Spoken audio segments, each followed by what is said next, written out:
Bom, galera, agora que a gente já viu, né, o que é uma grandeza, quais são as grandezas dentro de uma situação-problema, a gente vai analisar alguns probleminhas e entender por que as grandezas que aparecem naqueles problemas são chamadas de grandezas diretamente proporcionais. Bora? Grandezas diretamente proporcionais. Duas grandezas são consideradas diretamente proporcionais se a razão, ou seja, a divisão, entre os valores da primeira grandeza e os valores da segunda grandeza for sempre a mesma. Mais para frente, a gente vai ver como que a gente analisa situações de problema onde aparecem mais de duas grandezas. Isso a gente vai ver no conteúdo de regra de 3 composta. Agora, a gente vai analisar dois exemplos e depois um gráfico, para a gente saber como que é o gráfico de uma grandeza diretamente proporcional. Exemplo 1. Bom, vamos analisar essa situação problema. Lucas foi à padaria do seu Manuel para comprar pães de queijo. Se cada pão de queijo custa 50 centavos, quanto que o Lucas vai gastar se ele comprar 3 pães de queijo? E se ele comprar 11 pães de queijo? Primeiro, eu queria ressaltar aqui que a gente não vai descobrir o quanto que ele vai gastar. As perguntas estão ali, porém não é o nosso foco nessa atividade. O nosso foco aqui é entender por que as grandezas que eu já destaquei, né, a quantidade de pão de queijo e a quantidade a ser paga pelo pão de queijo, por que essas grandezas são chamadas de grandezas diretamente proporcionais. E daí a explicação está no quadrinho do lado. Dizemos que essas grandezas são diretamente proporcionais, pois quanto mais pão de queijo o Lucas comprar, mais ele irá pagar. E ambas aumentam na mesma razão. Então isso é muito importante, tá? Se uma grandeza aumenta e a outra grandeza aumenta também, é importante a gente verificar se esse aumento é na mesma razão. Se for na mesma razão, se ambas aumentarem na mesma razão, aí essas grandezas são chamadas de diretamente proporcionais. No quadro de baixo eu mostro o cálculo da razão entre as grandezas. Então, retomando, né, as grandezas nessa situação são a quantidade de pão de queijo que ele compra e o valor que ele vai pagar por essa quantidade, né? Então, vou calcular a razão se ele compra um pão de queijo. Se ele compra um pão de queijo, ele vai pagar 50 centavos. Então, a razão seria 1 dividido por 50 centavos, que vai dar 2. Vou calcular a razão se ele comprar 2 pães de queijo. Se ele comprar 2 pães de queijo, ele vai pagar R$1. Então, a razão vai ser 2 dividido por 1, que é a mesma coisa que 2.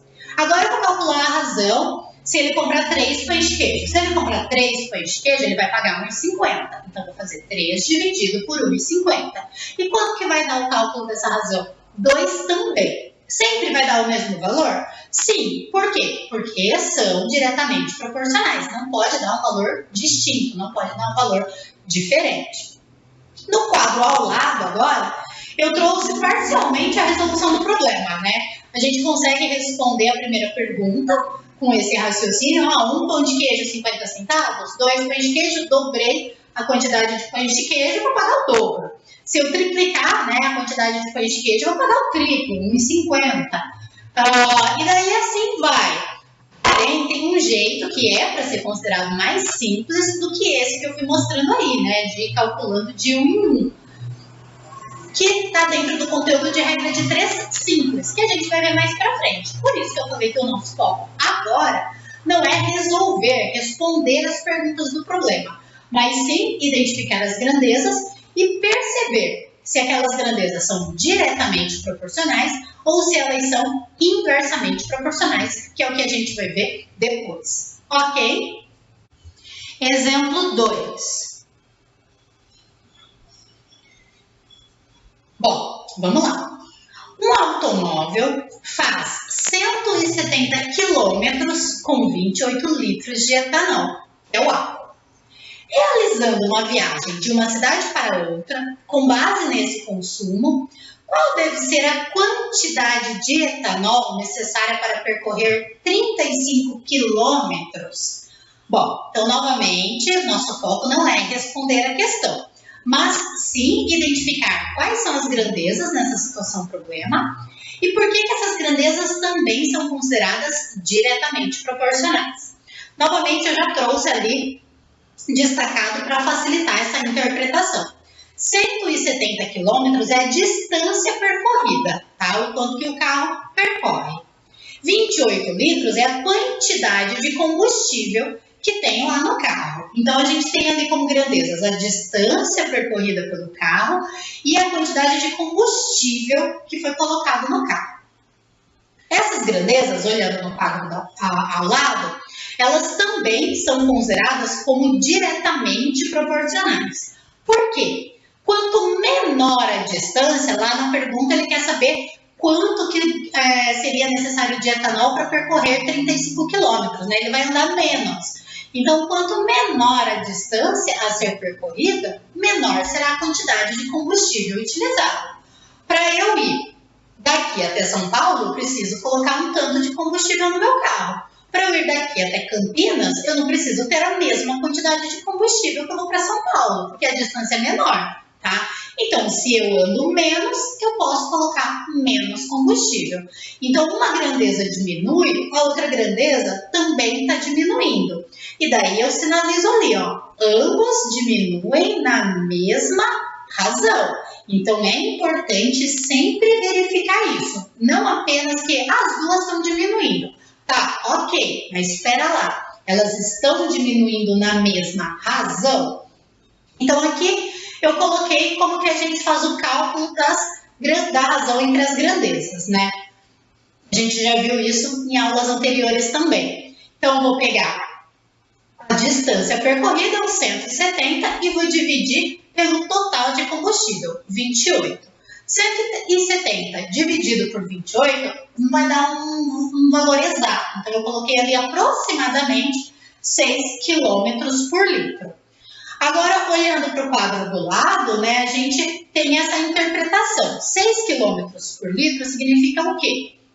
Que quando coloca 1 litro de combustível aí no carro, consegue andar 6 km.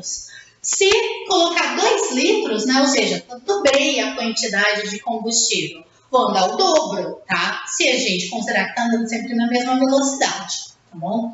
Então, vai andar 12 quilômetros. E se colocar 3 litros de combustível? Daí colocou o triplo, então vai percorrer o triplo. Sempre aproximadamente ali, porque não deu um valor exato. Nessa linha de raciocínio, né, a gente acaba chegando lá uma hora nos 35 quilômetros, ou bem próximo disso.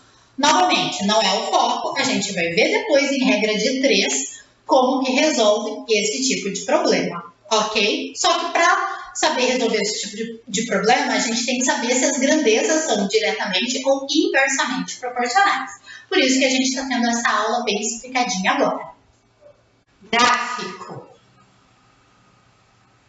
Bom, essa parte aqui, gente, é principalmente para quem for fazer ETEC, tá bom?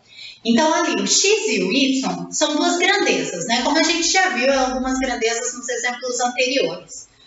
São duas grandezas diretamente proporcionais. Ao colocarmos alguns valores dessas grandezas em um gráfico, então eu fui calculando. Por exemplo, o pão de queijo. Então, sei que um pão de queijo custa 50 centavos, né? Vejo quem vai ser o Y, quem vai ser o X. Quem vai ser o pão de queijo, quem vai ser o preço a pagar pela quantidade que está comprando.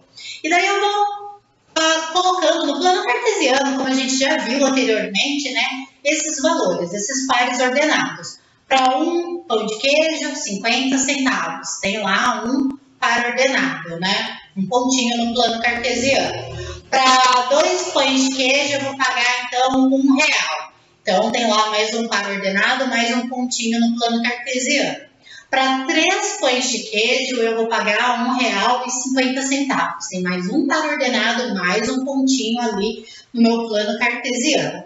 Quando eu ligar esses 3 pontinhos, eu vou ter uma reta semelhante a uma dessas 3 que eu coloquei ali. Vai ser sempre uma reta que passa pela origem.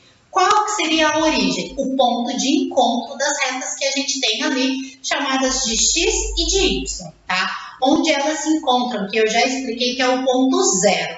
Então, sempre que a gente tiver o gráfico de grandezas diretamente proporcionais, vai ser semelhante a esses que eu coloquei. A gente percebe que o que está mudando ali é a reta que está passando na origem, né? Tem o primeiro desenho a retinha preta, depois a vermelha, depois a azul, que o que vai mudar é a direção, daí pode estar mais inclinada, mais deitada, não necessariamente no centro, dividindo ao meio, como parece que está ali na primeira imagem, tá? Mas o que a gente pode afirmar? Vai ser uma reta, não vai ser curva, uma única reta e que vai passar pelo ponto de encontro de x e y, sendo x e y grandezas.